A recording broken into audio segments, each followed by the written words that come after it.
one other thing that comes out the back of that I thought quite interesting, Revelation 13:7, the beast was given power to wage war against God's holy people and to conquer them, right? So for a while, it's going to look like Christianity is beaten. And I'm pretty sure that that's going to shake off a lot of the like lukewarm people again, right? Welcome to the Bible in 1 Year podcast, brought to you by two Brits and a Bible. Today is day 363, covering Revelation 12, 13, 14, and 15.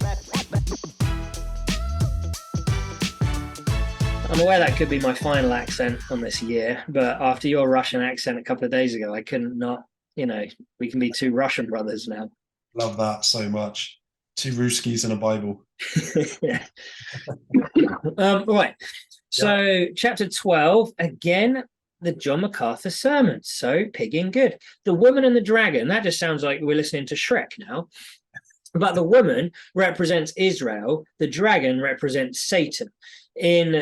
So as it goes down in verse sort of 3 or 4, whatever it is, it references she was about to give birth, and the child is representative of Christ as well. That's a fairly obvious one. I probably could have just about pulled that out myself.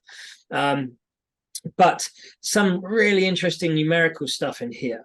Firstly, 12 verse 6, this is this dragon like chasing down this woman trying to hunt her. And the woman fled into the wilderness to a place prepared for her by God, where she might be taken care of for 1,260 days. Firstly, the fact that God can take care of your every need despite how terrible the situation seems, but also 1,260 days is roughly 3.5 years, which equates to the first half of the tribulation, which we will see the second half of that later on down in chapter 13. Right. 12 verse 7, it's talking about obviously then a war in heaven, and Satan is thrown down to earth to be along with his demons. So now all demons roam the earth rather than just the amount that was about 200 million. There's now more demons roaming the earth. So yeah, scary thoughts. Scary. Is that the end of the summary section? Yeah, it was. You just highlighted my text for me, and that was my job. It's on my side, so I've unhighlighted it. Now I'm going to highlight it again. Yeah, that's fair enough. Oh, you highlighted in the wrong color though. So. No. Anyways, yes, good summary. There was a terrifying video that I watched the other day. I'll try and get a link for that as well. It was the opening ceremonies for the Commonwealth Games this summer I think it was Birmingham. Yeah, they drag on like to the stage this big fiery bull that's like breathing fire and flames out of its nostrils. And there are all these people like worshipping the bull, and then one woman gets on top of the bull. And some people have compared it to like the coming of the Antichrist because it's got such parallels to this imagery here in Revelation. And yeah, I'll send you a link and I'll try and get it on the episode. But at minimum, it is like, how is that a relevant entertainment for the beginning of like an Olympic style sports event? Right? Yeah, that's nuts. It's very, very weird. So anyway, by the way, that wasn't kind of I didn't really do like a summary because it didn't have a nice, neat list, and I like lists. So there will be more about the woman and the dragon and the child. So just stay tuned. But they have a new chapter one. Cool. Okay. But anyway, so yeah, that was pretty weird. There was also another weird thing. I'll try and find that for you. But Revelation 12:17. The dragon was enraged at the woman and went off to wage war against the rest of her offspring, those who keep God's commands and hold fast their testimony about Jesus. So the devil desperately wants to attack us any way that he can. And that's only going to get worse, not better. But remember God's promise, which is if you resist the devil, he will flee from you. Okay, that still will remain true. The other thing that this makes me sort of think about is rapture, right? Because if you are a Christian, there's a few different positions, right? There's pre-tribulation rapture, post-tribulation rapture, right? Now, the fact that it says that the dragon comes after those who hold fast to their testimony about Jesus, that seems to say that we're going to be here for this tribulation. Because otherwise, how would the dragon be able to come after people who actually follow Jesus? Because those who follow Jesus, if it was pre-tribulation rapture, wouldn't be there to torment and go for anyway. Interesting. Yeah. So, I'm not throwing my hat in the ring too hard. I'm not like that worried either way.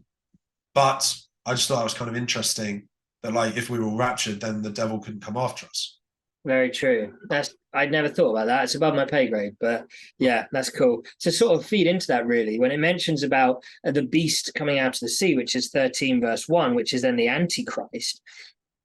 There are so many people that think the Antichrist is a real physical human being walking the earth right now. Like, Right. people, I think, related Prince Charles, as was now King Charles, as the Antichrist. I think people have referenced Donald Trump as the Antichrist. It's been so many times that different people have been like, that, I think that's the Antichrist. And the reality is that could be the case, but we also don't have a clue what that's going to look like. Right. But what you do know is the fact that in 13:3 it mentions that the whole world was filled with wonder and followed the beast, the Antichrist. So actually, there are a lot of lost people choosing to follow this beast. And I just realized there's such a difference between worshipping out of love and following out of fear. That, like, we follow Jesus out of love, whereas this seemed far more like an absolutely, like, scared out your wits following because that's the only thing you know what to do. Dude, that's good. That's really good. Like what you just said there is incredible, especially the difference between worshiping out of love and following out of fear. That's like, that belongs on a mug or a t-shirt as well. Anyway, so we've both got 13:5. I'll just read it and then we can both comment on it. The beast was given a mouth to utter proud words and blasphemies and to exercise its authority for 42 months. So one thing I found interesting, and I'm not trying to have a go here by any means, it's interesting that it uses the word proud when obviously there's the huge pride movement. I'm not comparing the two, but I just find it interesting because pride isn't necessarily something as Christians we should be like really pursuing. We shouldn't be too proud of ourselves. We shouldn't actually have too much pride in ourselves because we understand that we're really fallen sinners, right? So anyone that's trying to get you to be very proud in you as a person, it's a nice thing. It's a worldly, fleshly thing, right? Yeah. But it's quite, you need to exercise discernment. You shouldn't be too proud of yourself because you're not really anything but a thing. So that's true. That's a very, very tightrope-esque line to walk on that, but I do see the logic in it for sure. Yeah. I mentioned previously about the woman hiding for 1,260 days. It mentions that the beast here has its authority for 42 months, which equates to roughly 3.5 years. So in the total, the 7 years of fulfillment and completeness of the tribulation, that's where that fits in as well. Yeah. Yeah. That's it is. Thanks. I found it quite interesting. We've been talking about like the stubbornness of people and choosing to worship and follow the Antichrist and Satan and stuff. And I feel like that's something to do with the veil being kept from worshiping Jesus, almost keeps them trapped inside this worship of Jesus, of Satan and the Antichrist, because they can't see outside their own walls. It's like they're so encapsulated by what they can see. They don't realize there's a bigger and greater thing just the other side of the veil.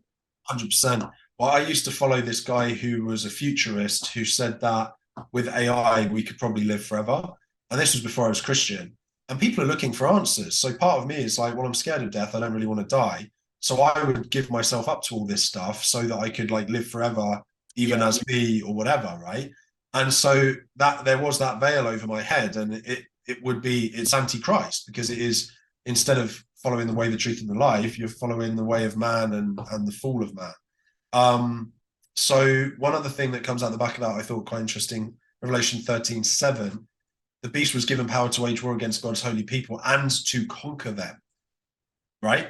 So for a while, it's going to look like Christianity is beaten. And I'm pretty sure that that's going to shake off a lot of the like lukewarm people again, right? So just remember this, if this happens in your lifetime, that absolutely not saying it will, no idea. Even if it looks like you're beaten as a Christian, do not dare like give up your faith in Jesus. Jesus is the real McCoy. These guys are just some other knockoff brand. True. Yeah, I missed that, mate. That's really good. Just so a heads up, we are going to be running over. We chatted about it off air. These episodes, there's so much good in there. We realize we may run a minute or two over. We're going to try and keep it concise, but there's just too much good to be an injustice to force our way into 10 minutes. Yeah, agreed. I'm going to let you share this next point because you mentioned it to me after you'd watched the John MacArthur video as the one part that really jumps out to you. And I loved it so much. I have it written in there as well. Love that, dude.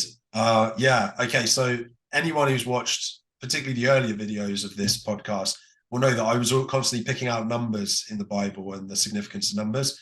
And then John MacArthur goes on to say that the number 666, which people obviously attribute to. It has it in 13 verse 18. This calls for wisdom. Let those who have an insight calculate the number of the beast. For that is the number of a man. That number is 666. So it's mentioned in there, chapter 13, verse 18. Good point. Thank you. So the number 6 or 666 represents man, whereas God's number is 7. 7 is the number of God. 7 is the number of completeness. So no matter how desperately mankind tries to be as good and complete as God, they will always be a step behind, a grade behind, a number behind, however you want to put it. Right? Yeah. So I just think I think that's really cool. Thank you for adding that note. Absolutely. I think so much of this just speaks of the importance of being in the world but not of the world, because we have to, because we live here, and it's important for us to do our best, but to not be of the world. You mentioned a fairly bold statement a minute ago about living in pride and the pride movement and stuff. I'm going to throw out an even more wild card right-wing suggestion here.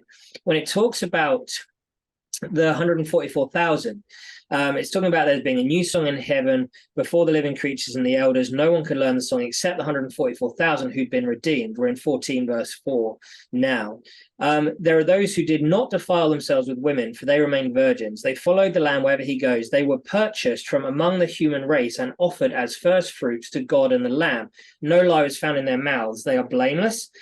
The way that it references that as being purchased from the human race and offered as first fruits, that sounds to me like victims of child sacrifice, to be honest with you. Wow. Because they were blameless, no fault was found in them. They were purchased from among the human race and offered as first fruits. Now, obviously, none of that would be towards God, and it does mention to God and the Lamb. But when you're talking about it, I was like, I wonder if that's kind of like, if way back when, whenever it is, a child was offered as a sacrifice, that child would obviously be in heaven because they're not sinful. But I wonder if that sort of feeds in a little bit, way above my pay grade, but it's what came to mind. I don't know if that's right wing, what you just said, though. I was expecting something very different. I'll make it right probably wing. Not the right term. I'll make it right wing. I would say way out of left field, what you just did. But anyway, I'll make it right wing. It could be aborted children, because they will make it to heaven. So there you go. Not quite child sacrifice, but anyway. Another quick one that's really important. This is the last one I personally feel I need to say from today. But so Revelation 14:9-10. A third angel followed them and said in a loud voice, if anyone worships the beast and its image and receives its mark on their forehead or on their hand, they too will drink the wine of God's fury, which has been poured full strength into the cup of his wrath. They will be tormented with burning sulfur in the presence of the holy angels and of the Lamb. So if this isn't clear enough, do not under any circumstance ever, ever, ever receive the mark of the beast. People have warned about this for a long time. I think it's going to be pretty obvious because it's a mark in your forehead or your hand. This is, I'll just say, like, I don't necessarily believe this, but they're fast tracking now more and more having chips in your hand for like payments and stuff like that. I'm personally never going to accept that. I'm not going to let that go into my hand or my forehead. I'm not going to. Not because I necessarily believe that is the mark of the beast, but because I don't want to F with that. Like, I don't want to do anything that even could be close to the mark of the beast. Because you know what? I don't want to drink the wine of God's fury, and I don't want to be tormented with burning sulfur in the presence of the holy angels and the Lamb. And if that means I have to whip out a credit card or my phone instead of the convenience of my hand, then I'll take that all day. Thanks for Yeah, very true. I was going to mention a similar point, whereas like technology is moving that way. Doesn't mean that the technology is the mark of the beast, but it's a very valid point. So this one has run over probably more than any other episode, but hopefully you agree there's a lot of good in here. The last thing that I'll say is, despite all this that's going on, 15 verse 3 and 4, there is still worship going on in heaven. So it doesn't matter how bad things are looking to human race at that stage in the world and the earth, there's still worship going on in heaven because God is victorious, will be victorious, and will bloody well win. Great point, dude. Love that. Tomorrow then, 16, 17, 18 and 19 for the penultimate day of this Bible in 1 year. It's not too late to pick it up. Start reading. We love you. We'll see you tomorrow.